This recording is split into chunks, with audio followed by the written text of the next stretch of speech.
Good afternoon, everybody. Welcome to our Cancer Hope Network Hope Check this afternoon. First of all, we want to thank you for joining us for this Estate Planning Essentials Lunch and Learn webinar. Hope you had a lovely lunch or are enjoying one while you are participating in this webinar. First off, I don't know if anyone can see your chat options, but if you could let me know if you can hear everything okay. You can go ahead and chat here. We're going to have you, for the most part, on mute so that we can avoid any noise distractions. But if you have any questions along the way that you would like to ask, you can always put them down on the chat, and I see here that you can hear just fine. So thank you so much for letting us know. Let me put our webcam on, and we'll be going back and forth a little bit on this. And you can see me there along with one of our presenters, Meghan Casey.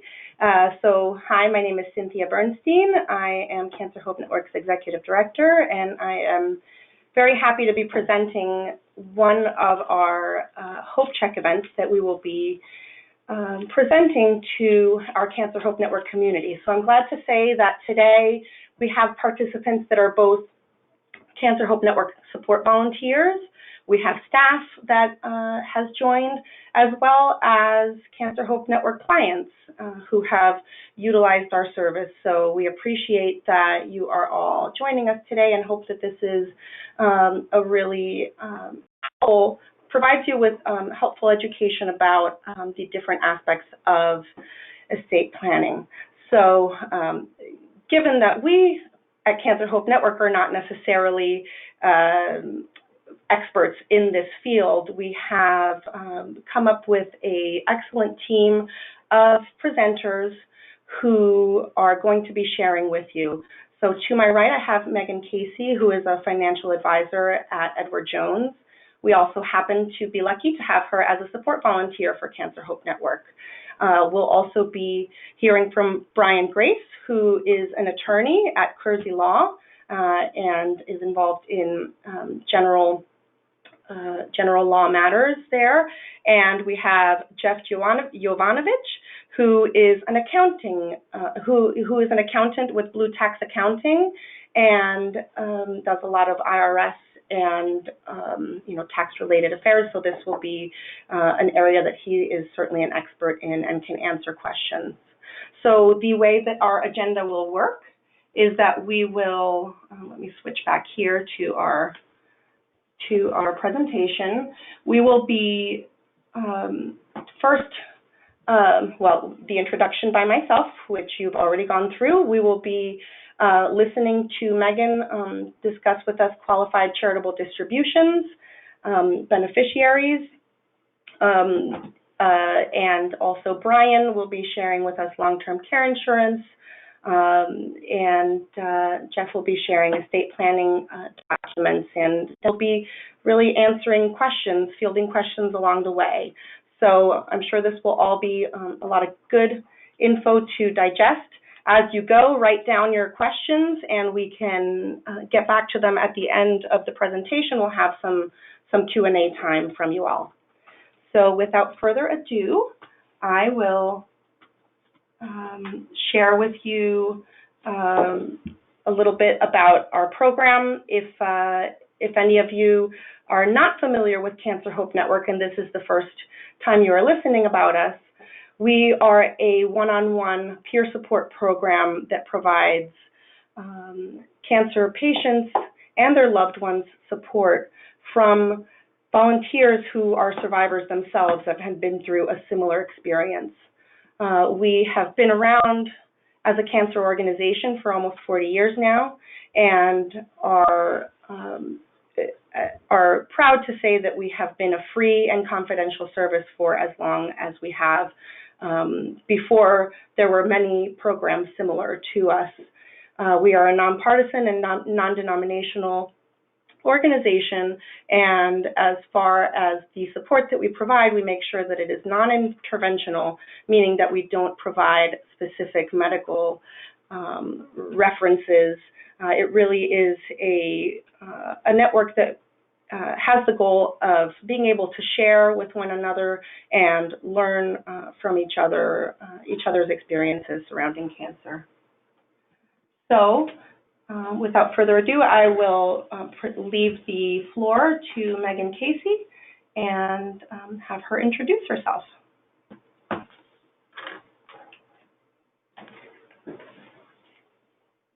Hello, everybody. Thanks for joining us today. So my job is going to be to introduce you to the importance of naming beneficiaries, qualified charitable distributions and how those work, and then I'm going to talk to you a little bit about life insurance, long-term care through life insurance. But first, I just wanted to let you guys know how I came to be in this seat and why I believe that this network is so wonderful. So I went through cancer with my mother. She died in 2010 of leiomyosarcoma. It started in her uterus. And during that time, I wish that I really had someone to turn to, someone to talk to that had gone through the same experiences that I was going through. And I'm just really happy that I found them and they're doing it. And the more that you can talk to others around you about this service, I think the better. So just a side note there. But when we're talking about estate planning, the first thing that I always ask is, have you named your beneficiaries? When I'm dealing with accounts, it's usually traditional IRAs, Roth IRAs, brokerage accounts, and insurance. So if you haven't named your beneficiaries, it could pass in a way that you do not want it to pass, and Brian will get more into that. But if you do name your beneficiaries, then it can actually pass outside of the will, and there's a lot less strings attached. There's a lot less hoops to jump through, and a lot less burden for your family when they're kind of going through that process after you're not around anymore.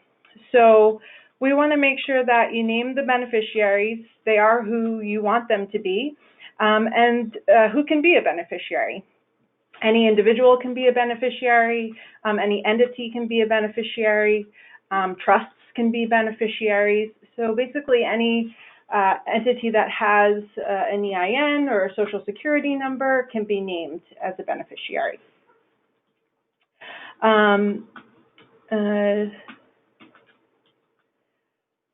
When we're talking about traditional IRAs and Roth IRAs, then we're getting into the realm of required minimum distributions. If you don't know what a required minimum distribution is, I actually have a handout on it, and it'll be accessible to you guys after the webinar. But an RMD, or a required minimum distribution, is something that folks have to take from their traditional Roth or Roth IRAs if they're inherited. And it is a certain amount that is stipulated, a percentage, that you're taking from that after the age of 70 and a half. Why do you have to take it?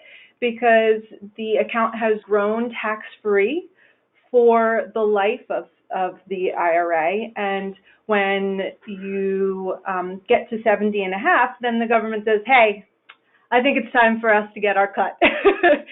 So the required minimum distributions, you can keep them, you can gift them, or you can create a legacy with them.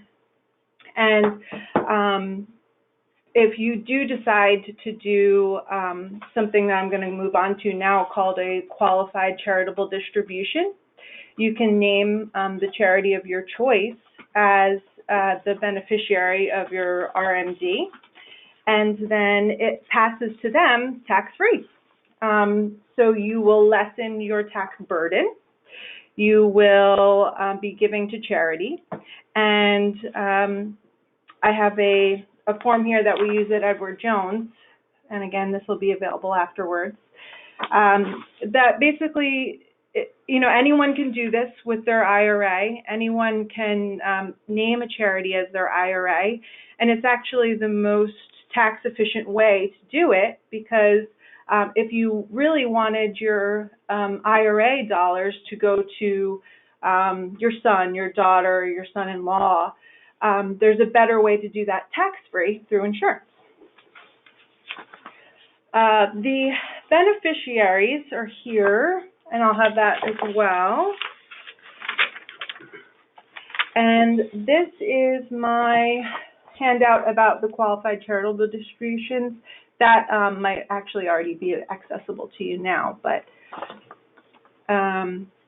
basically, the reason that people do qualified charitable distributions is because they're givers already, and they just don't know that this is accessible to them.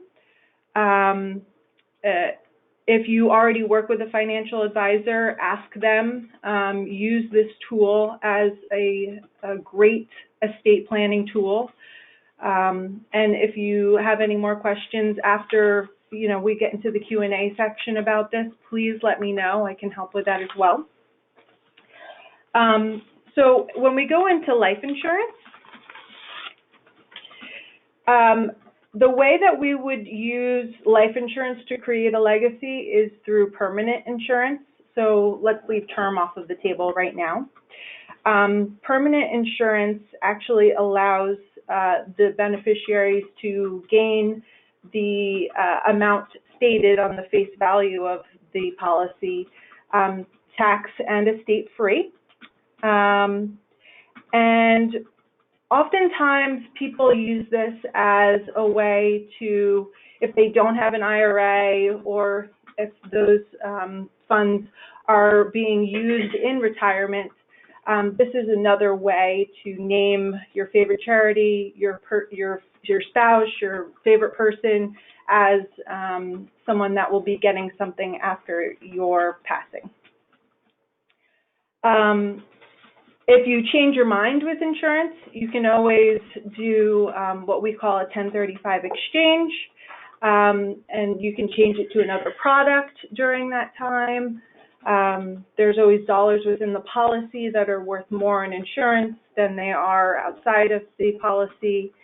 And oftentimes people nowadays, it wasn't always the case, but nowadays people attach long-term care insurance to these policies, and it can act like a third leg of the stool. So we can do a death benefit with an insurance policy. We can have a bucket that we can pull from in emergencies for, let's say a spouse or the care of someone that we love, or, maybe even there's no other place to pull from to buy something large that you need. The policy can have a investable value in it. And then that third leg would be the long-term care. So the long-term care would get taken out of the policy, out of the face value, and you can basically use that. And you're looked at in a way by the care facilities that actually benefits you greatly because they know that they're going to get paid. Those beds are usually available to those folks first. And that's terrible to say, but when you're talking about estate planning and what's best for you and what's best for your family, you want to make sure that all of those things are taken care of. So that's all I have for you today, and I'm going to pass it along to Brian, who's going to talk to you about the law that is involved with estate planning.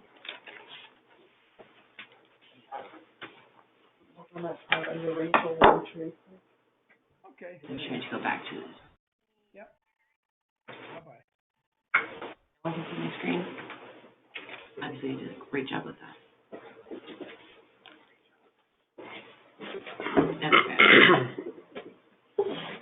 Okay. On the right, under where Rachel and Teresa are, it looks like you can. Hey, Rocky. Let's try it.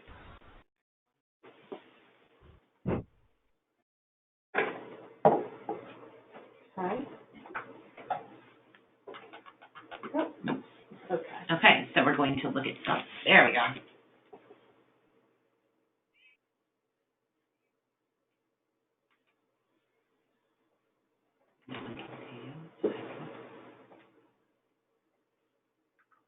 Obviously, I did not pay close enough attention to the buttons to click. There we are. Okay. So you, Brian? Okay, hello everybody. My name is Brian Grace. I am an attorney in New Jersey. I am a general practitioner, which means I handle a lot of different topics, whether it's estate planning and real estate, which I find myself gravitating more to, or family law, litigation, and even some personal injury. I am here today because Meghan invited me to come today. I've come to know Meghan for the past year now, in another organization we belong to together, and she invited me to come today. But it's also close to me, the Hope Cancer Network, because recent family members have been diagnosed with 2 forms of cancer, and actually I had a extended family member pass away of pancreatic cancer just in July. So I'm very happy to be here and to talk to you about some estate planning, some terms that I'm sure some of you have been heard or have been thrown at you, and depending upon where you are, whether you're a recovering or not, post-treatment or just diagnosed, there's certainly everybody's experience is going to be different. As far as where you are in the stages of your estate planning, but the general information I'm going to give you is pretty standard throughout. The urgency depends upon your diagnosis or your family member's diagnosis or who you're trying to help. So with that, there are 3 really important documents that everybody needs, whether you have a cancer or not. And they are the first 2, especially within any circumstances regarding cancer, are going to be a power of attorney as well as the Advanced Healthcare Directive. The power of attorney is basically geared toward your finances. It allows someone to act on your behalf. Typically, it's a spouse or a family member or a child who is of age and is responsible to help care for things. And it's going to be anything from accessing bank accounts to maybe changing beneficiaries on investments, as Meghan had talked about. But the POA is going to be necessary because it's a different world now, and you can't just walk into your local bank and they know you and they're okay with any changes. They're going to want to see who has the authority to make those changes on your behalf. Now, whether it's you or your family member who has been diagnosed with cancer, they're going to be going through certainly a lot of other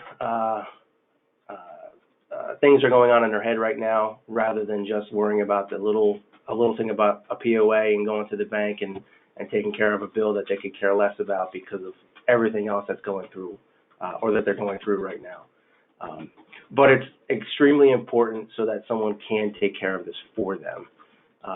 And usually, again, it's generally a spouse or a close friend or an adult child. The next thing to have is the Advanced Healthcare Directive. And this form does 2 things. Number 1, it allows you to appoint a healthcare proxy, which is basically someone else similar to a power of attorney who has the ability to either talk to your physicians or make contact with your physicians and help schedule appointments. And I really act and speak on your behalf while you're going through the treatment and even post-treatment. This person obviously is going to be very responsible and close to you. It's someone who's going to be your confidant because they're taking it step by step with you as you go through this journey. The other part of the Advanced Healthcare Directive is really what we used to call the living will.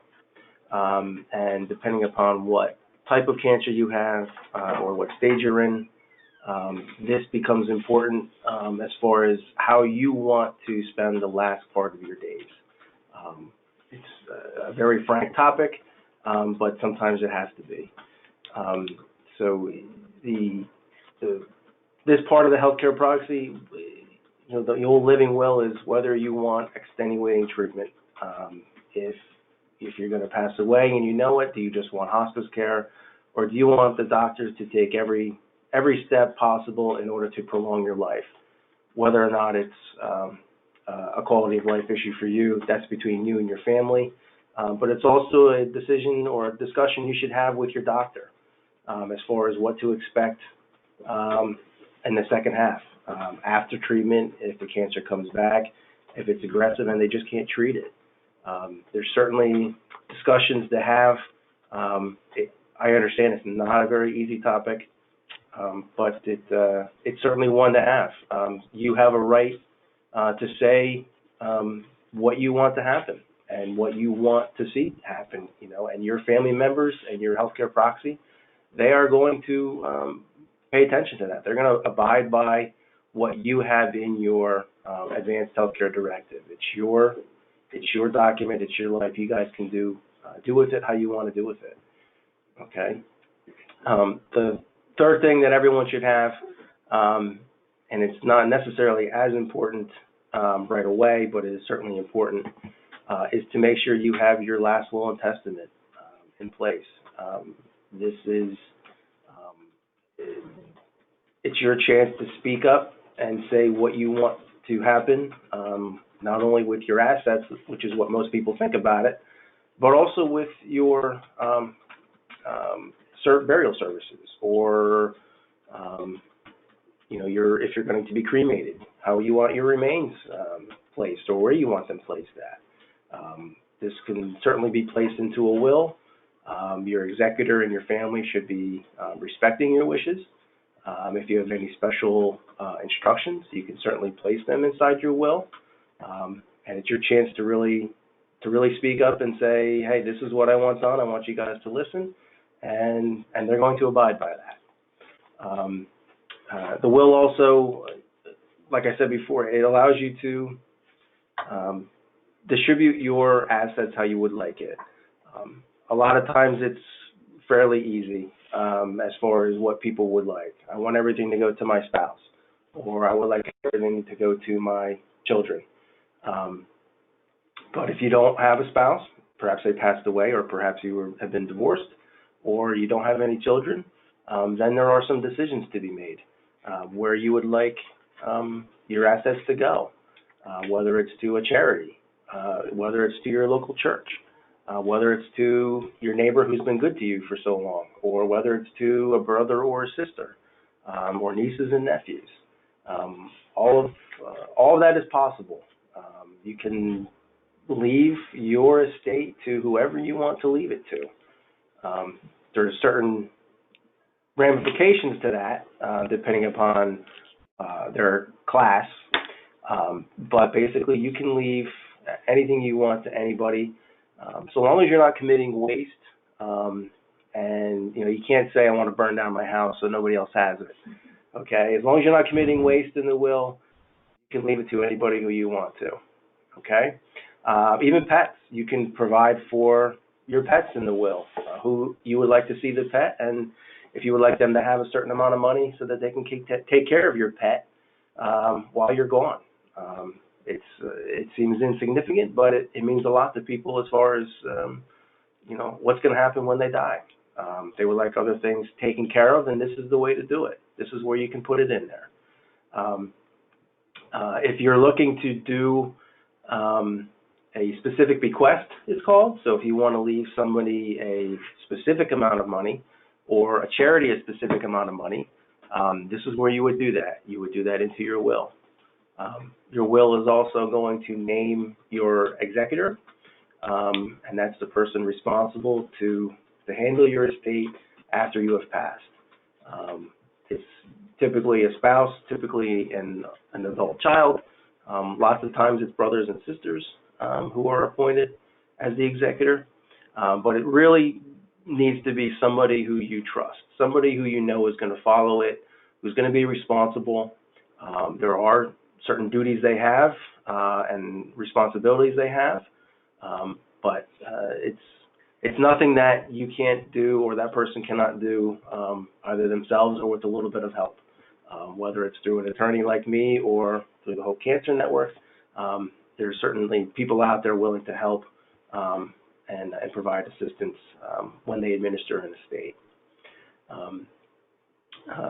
If there are grandkids and you would like things to go to grandkids or other minors, then that can certainly be done in your will as well. You would need to appoint a trustee, which is similar to the executor. That trustee is going to have responsibility for a lot longer period of time while your estate is being, after it's distributed, and until those children reach, whether it's age of majority at 18 or if it's 21, 25, there's some more paperwork and some more responsibility with that. But it's, again, nothing that somebody can't handle, and there are support or professionals out there who do just that. Let's see here. Some other estate planning techniques that people like to take advantage of. The biggest one is making sure that you have beneficiaries named on your financial accounts, whether it's life insurance policies or whether it is financial accounts, whether it's Edward Jones or somebody else. You want to make sure you have a beneficiary named. If there is no beneficiary named, then that account basically is going to be go into your estate, and it will be distributed per the terms of either your will, or if you don't have a will, per the New Jersey law, which it's called dying intestate, meaning you do not have a will, and there is a certain breakdown of where funds would go to after you pass, whether it's a spouse, kids, brothers and sisters, and then nieces and nephews. It's obviously important to have a will so that you don't have to rely upon the laws of intestacy. But if you do not have a will, it is going to go someplace other than the state of New Jersey. That is a very common misconception, that people don't want the state to get everything, but that doesn't necessarily happen. We'll talk about taxes in a second here, but it's not just going to go to the state of New Jersey. That just doesn't happen. They don't come in here and just take your money. Okay, you're able to leave it to somebody. The other big technique too is most people, the primary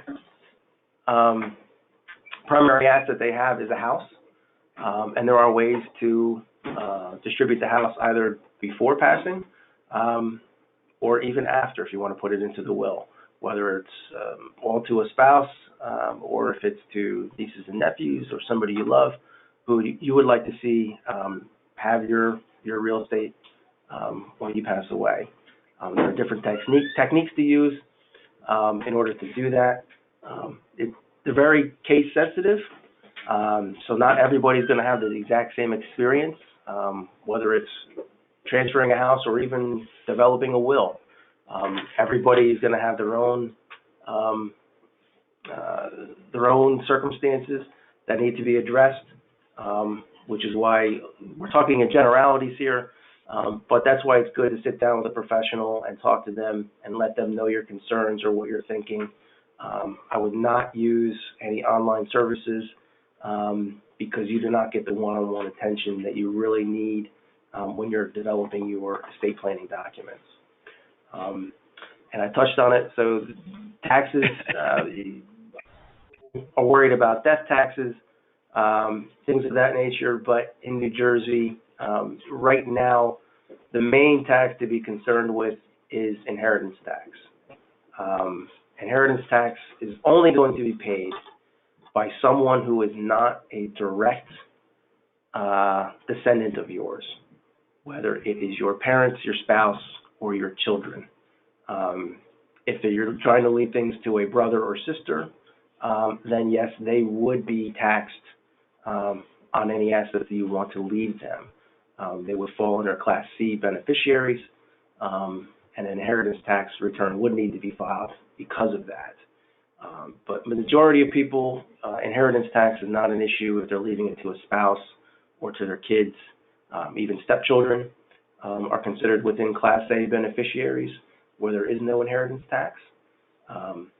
But again, it's how you want to leave it, and there's certain discussions to have with a professional as far as what tax ramifications there may be. If your estate is large enough, then you may have to worry about federal estate tax, but the majority of people do not have to worry about federal estate tax.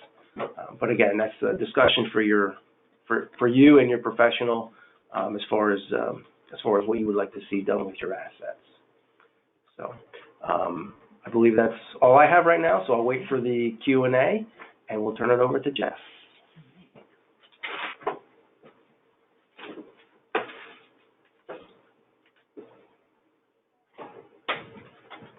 I'm physically unable to switch between the two. I think it lags. If you're going to be up and named Brian at this point.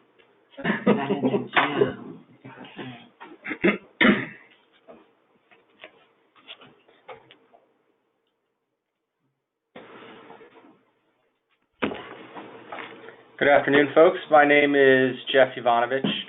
I am the owner of Blue Line Tax and Accounting Services, located in Milford, New Jersey.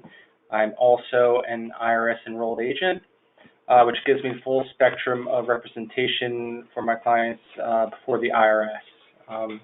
And I also provide tax preparation services, individuals, small businesses, and general accounting.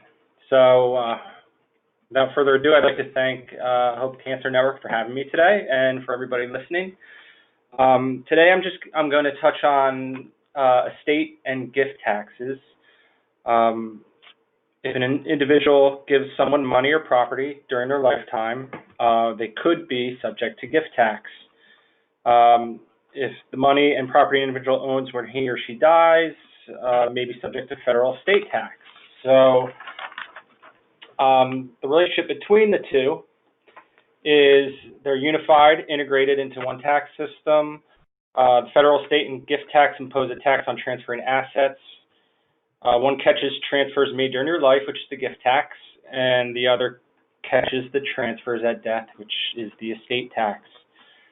The recipients of gift or estate tax are not subject to tax implications generally. There is no income tax deduction, unfortunately, for people making these, except for if you were to contribute to a charitable 501c3 nonprofit, then they are deductible on taxes. But first I want to talk about the estate taxes. Basically, who must file is through a Form 706, and it must be filed by the executor for every estate. If your taxable gifts, or whose gross estate plus adjusted taxable gifts, exceeds $11,400,000. I know that sounds like a large number. That's why less than 1% are usually subject to this in the United States. But the gross estate includes all property which a decedent had an interest in, which includes certain transfers made during the decedent's life without an adequate and full consideration in money or money's worth, annuities, the includable portion of joint estates with right to survivorship, certain life insurance proceeds, even though payable to beneficiaries other than the estate, and property over which the decedent possessed a general power of appointment. There are administrative expenses that can be deducted from your gross estate in figuring your federal estate tax. Typical expenses would be fees paid to fiduciary for administering the estate, an attorney, accountant, or tax preparer fees. Expenses incurred for the management, conservation, or maintenance of property, and expenses in connection with the determination, collection, or refund of the estate's tax liability. There is a marital deduction as well. And one of the primary deductions for married decedents is the marital deduction. All property that is included in the gross estate and passes to the surviving spouse is eligible for the marital deduction. The property must pass outright. In some cases, certain life estates also qualify for the marital deduction. And there is the charitable deduction, which spoke of earlier, which if a decedent leaves property to a qualifying charity, either during his or her life or at death, is deductible from the gross estate. So potential donors must be sure that that charity they're contributing to does qualify. So that is very important. The next thing that I do want to talk about with these contributions are limits to the contributions. There are rules to follow when contributing. There's a 50% limit which applies to the total charitable contributions made during the year. This means that an individual's deduction for charitable contributions cannot be more than 50% of his or her adjusted income for the year. And when making these deductions, or contributions, I should say, there are carryovers, which means an individual can carry over his or her contributions that he or she is not able to deduct in the current year because they exceed his or her adjusted gross income limits. The individual can deduct the excess in each of the next 5 years until it's used up, but not beyond that time. Excuse me. Yes. If you could put your phones on mute, please. We're getting a little bit of an echo here, and I'm not sure if everyone else is hearing that or not. Thank you. So there's a process of valuing an estate as well. As general rule, every asset included in the decedent's gross estate is valued at its fair market value. And that personal representative can choose from the following valuation dates, either the date of death of the decedent or a value 6 months later, known as the alternate valuation date. If the 6 months after death date applies, all the decedent's assets must be valued on that date. Furthermore, if the property is sold, distributed, exchanged, or disposed of during the 6-month period, it is valued on the date of distribution rather than the alternative valuation. It's important that the decedent's personal representative accurately value the estate. Otherwise, underpayment penalties could apply. Excuse you. I can see someone's not listening to directions over there. Mute. All right, so there are exemptions. There's a lifetime exemption, which I'm just going to touch on briefly, which individuals may avoid the impact of a generation skipping tax, which through their applicable lifetime exemption, which for 2019 is $11,400,000. And speaking of generation skipping tax, there is a estate planning tool called a generation skipping trust, which The trust can be established during the life of the trustor or upon his or her death. And whether it's established during lifetime or death, the assets of the trust will also be subject to gift or estate taxes. Therefore, the tax consequences of when the trust is established must be compared. Many people choose to use life insurance to fund a generation skipping trust. The GST, which is Generation Skipping Trust, exclusion is applied to the premium rather than the benefit paid upon death. This leaves more of the GST exemption to apply to other assets. That is the estate portion that I want to talk about. I do want to talk about quickly gift tax. So general rule is that any gift is a taxable gift. The following are not taxable gifts. Gifts that are not more than the annual exclusion for that calendar year, which is $15,000. I'll get into that more in that in a second. Tuition or medical expenses, the taxpayer pays for someone. Gifts to an individual spouse, gifts to a political organization for its use, and lastly, gifts to qualified charities.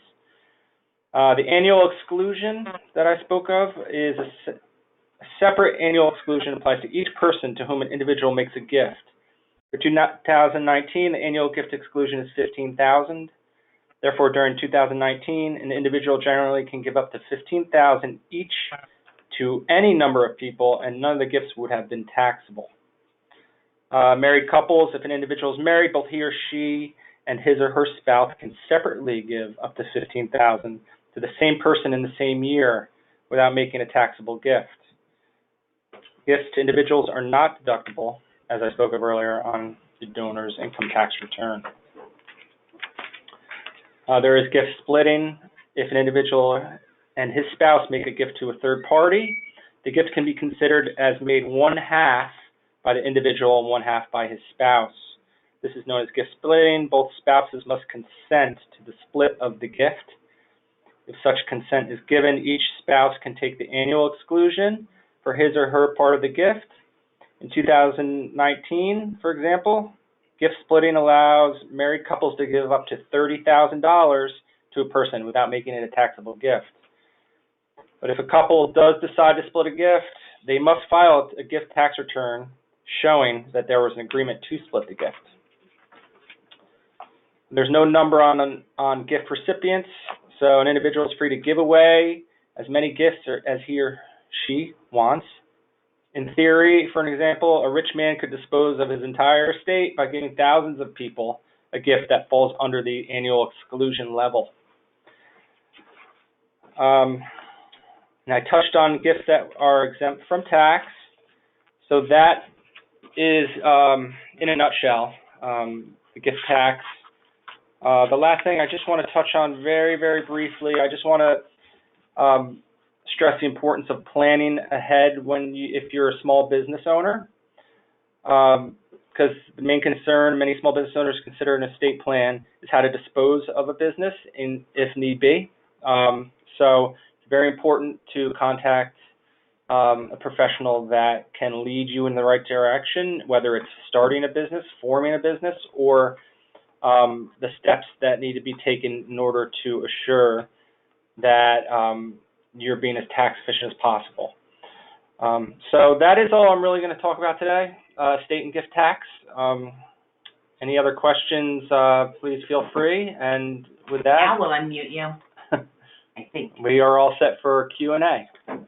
You can either ask questions using the chat function or by talking as soon as I click this button. The green, is it where it says all? It says click the Yeah, green. they should all be now. They're all still crossed Still off. crossed off. But see that green, yeah.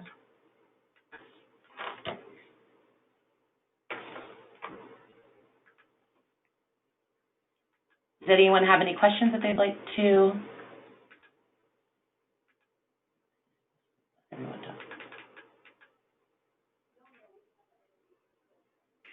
There we go. Okay. And we're bumping over to the chat as well.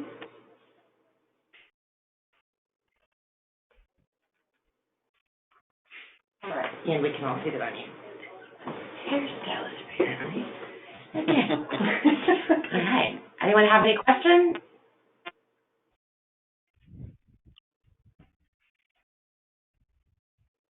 It looks as though Jeff is trying to talk, but we are not hearing you, Jeff. Are you still muted by chance because you listened to directions so exceptionally well?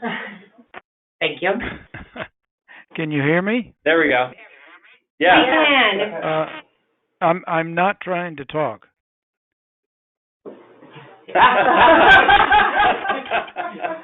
But we do hear you, yeah.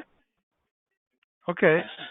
I thought you asked me. It sounded like you heard something from me, but it came from some magical place unknown to me. I'm not sure. You popped up on our screen as though you were trying to talk, so we apologize. Does anyone else have any questions? Or does anyone? Maybe in the chat there might be someone. That's what we scrolled down and it didn't look like it. Yeah, it's like. It's Jeff saying, please stop calling me out. Oh, there we go. Okay. Is it possible to get long-term health care insurance if you have had cancer? It is, and it depends on the situation, the person, the type of insurance that they're applying for. But yes, I've had people in the past that have had cancer diagnoses be approved for not only insurance but long-term care insurance, yes. What's the best way that somebody, if they are considering that, what's the best way to go about getting long-term care insurance if you've been diagnosed? So I would say be upfront with what your diagnosis was, how long ago it was, what your prognosis was, and just let your professional know what those stipulations were. And then moving on from there, that person can suggest to you the best way to go about getting the insurance that you're desiring. Great question. Let me scroll down, make sure I'm not missing anyone now.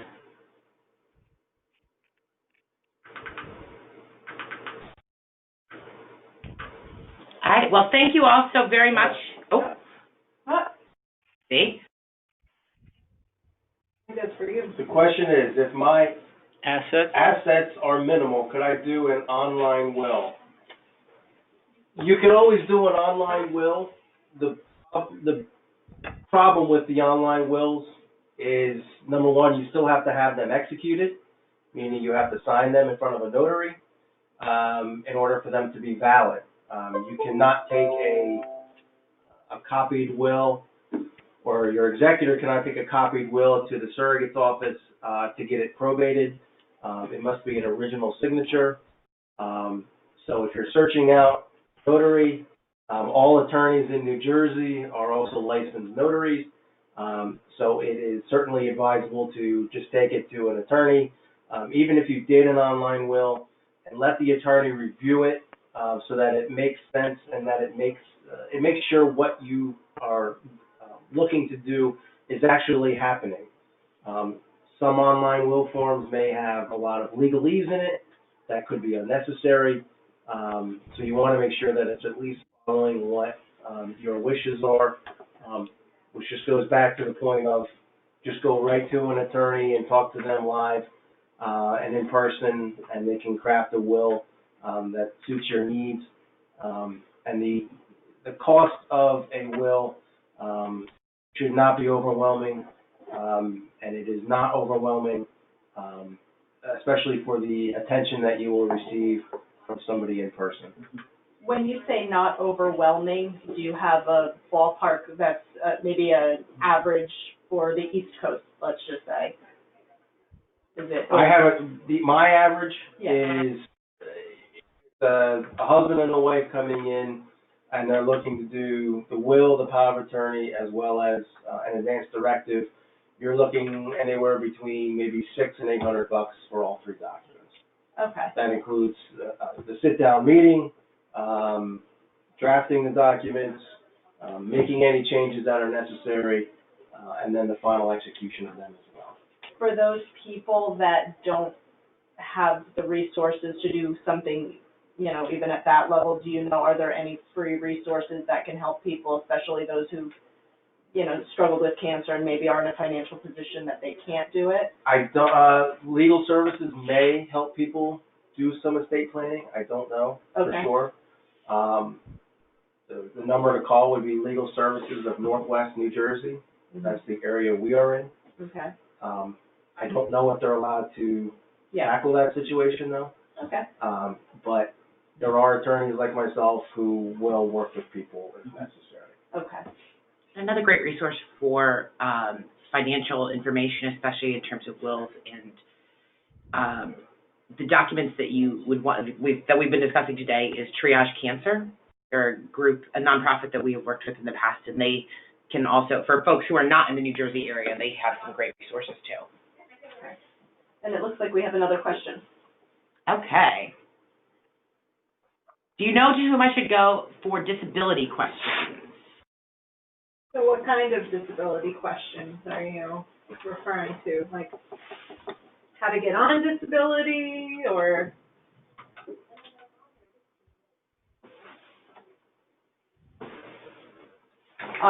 While you may be typing that, just an FYI there you go. On another note, before we answer that directly, we do plan to have a hope check in the future with one of our trustees who is an expert in all things related to employment, and he is going to present on how to self-advocate during your cancer journey and post-cancer journey in the workplace. For those people that are interested, we'll be keeping you posted. So, go ahead, Megan. So, Social Security, disability, those things, if you have access online, if you go to ssa.gov, there's, numerous areas that you can look through and page through, and it's pretty easy as to what your options are and what's available to you as far as income sources and, what qualifications you need to have met in order to take advantage of those programs.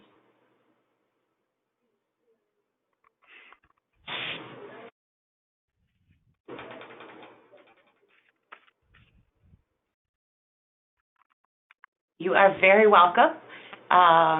Any other questions?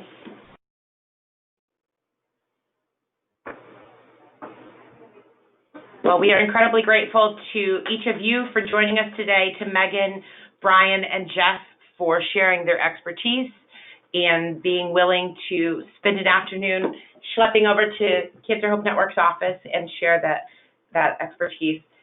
If you have any other questions, feel free to reach out to us here at the office. You can just shoot a message to either Beth or at bblakey@cancerhopenetwork.org, or me, Sarah Cassidy, cancerhopenetwork.org, and we would be happy to provide additional information as we have it.